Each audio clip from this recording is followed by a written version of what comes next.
여러분 안녕하십니까, 아이구루입니다. 오늘은 선글라스를 잘 관리하는 비법에 대해서 말씀드려 보도록 하겠습니다. 안나 X라고 하는 제품을 사오신 분께 렌즈만 교체를 해 드렸는데요, 도수를 넣어 가지고 선글라스를 맞추면 또 다른 세상이 펼쳐지죠. 이분은 도수 없는 선글라스만 끼셨는데 그건 잘못된 거죠. 여기 봐 보십시오. 닿습니다. 이렇게 여기는 안 닿아요. 프레임에 걸칩니다. 다리를 접을 때 여기부터 이렇게 접으면 안 되겠죠. 여기부터 접어야 되겠죠. 그래야 여기에 지지가 되니까. 여기 하얗게 됐죠. 이게 점점점 심해지면 일본말로 기스, 흠집이 나버린다는 것이죠. 다리 접는 거를 잘 해야 됩니다. 다리가 좀 긴 거, 이런 중국제, 이거는 그냥 이렇게 접어도 이렇게 딱 걸리죠. 프레임에. 생각 없이 이렇게 해도 상관없겠죠. 이거 같은 경우는 이렇게 하면 이 부분이 렌즈에 닿아요. 자, 이렇게 닿습니다. X자 이렇게 닿습니다.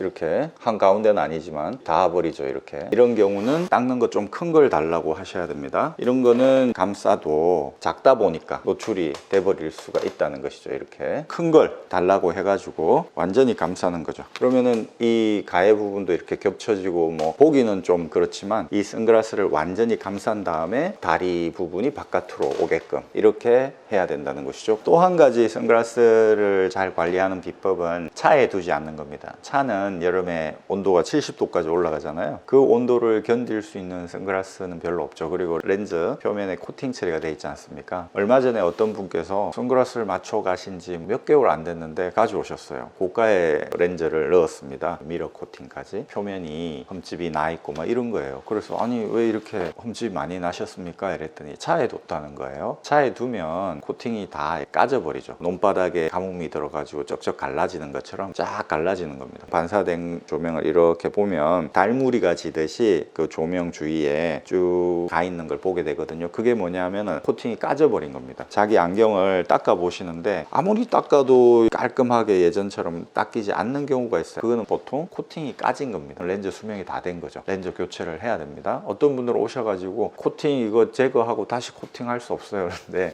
그거 힘들죠. 렌즈 회사에서 그렇게까지 안 해주려고 하거든요. 그리고 안경은 입장에서도 그걸 다시 또 보내가지고 코팅을 어떻게 다시 해서 오고 그렇게 하는 것보다 어차피 도수도 바뀌었을 수 있고 하기 때문에 다시 검사해서 새 제품을 하시라라고 종용을 하죠. 고객 입장에서도 다시 하는 게 낫지 그걸 뭐 코팅을 다시 하고. 흠집이 나 있지 않습니까? 흠집이 좀 가 있는데, 흠집이라는 거는 홈이 파져버린 거지 않습니까? 홈이 파진 게 없다면 코팅만 싹 제거하고 코팅을 다시 입힐 수도 있겠지만 흠이 파져 있잖아요. 그걸 어떻게 메꾸고 할 수가 없지 않습니까? 흠집이 파져 있는 상황인데 그걸 코팅을 제거해도 흠집이 파져 있는데 다시 코팅을 한다. 말이 안 되는 거죠. 코팅이라는 거는 쉽게 말해서 한 8층 높이의 빌딩이 있다고 해보자고요. 그 빌딩에 한 2cm 정도 눈이 내린 겁니다. 그 정도 두께의 비율로 코팅이 되어 있는 겁니다. 그러니까 아주 얇게 코팅이 되어 있는 거죠. 코팅을 할 때는 수증기식으로 물질을 기화시켜 가지고 렌즈 표면에 입혀지도록 만드는 거거든요. 그러니까 아주 얇은 코팅들이 여러 겹 쳐져 있는 거죠. 고가의 렌즈일수록 코팅이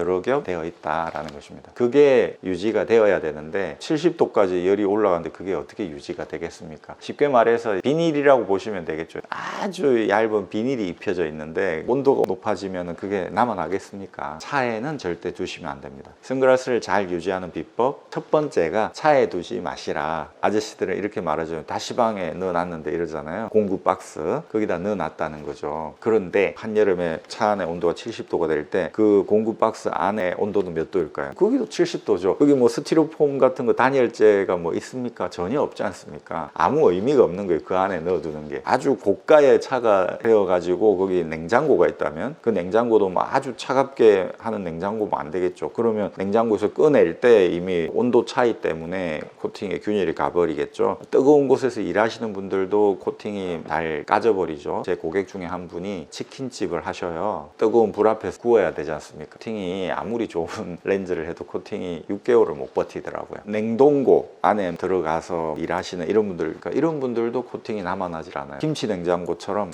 서늘하게 온도를 유지시켜주는 조그마한 냉장고가 장착되어 있는 차라면 선글라스를 넣어두는 거는 뭐 괜찮겠다. 근데 시동이 꺼져 있어도 거기는 전기가 들어가야지 유지될 거 아닙니까? 온도가. 그러니까 그것도 좀 어려울 것 같아요. 그래서 하여튼 차에는 두지 마시라. 어떤 분들 또 이렇게 말해요. 아니 차에 선글라스 넣는 곳 룸미러 있는데 거기다 넣어 놓는데요. 거기는 더 뜨겁죠, 여름에. 그 디자인을 하신 분도 그거까지는 생각을 못 했겠죠. 그냥 여기다 넣으면 편리하겠지라고 생각을 했겠죠. 운전할 때 잠깐 넣어두라는 거지 계속 그냥 거기에 선글라스 넣어두고 집에 들어가라고 그걸 만든 건 아니다, 이렇게 말씀하시겠죠. 소위 작살 난다. 저희도 이걸 잘 알고 있어도 차에 선글라스 놔두게 되더라고요. 백에 가지고 집에 들어와야 되는데 이게 어디 쉽습니까? 차에 여러분 두지 마시고요. 내 선글라스 디자인 특성이 어떤지 봐가지고 다리 부분이 렌즈에 흠집을 주지 않게끔 클리너라고 하는데요. 일본말로 훅기라고 합니다. 일본 용어가 많이 남아있죠. 안경계에도 큰 걸 달라 해가지고 완전히 감싸서 놔둬야 된다는 말씀 드렸습니다. 여러분 감사합니다. 아이구루였습니다. 또 찾아뵙겠습니다.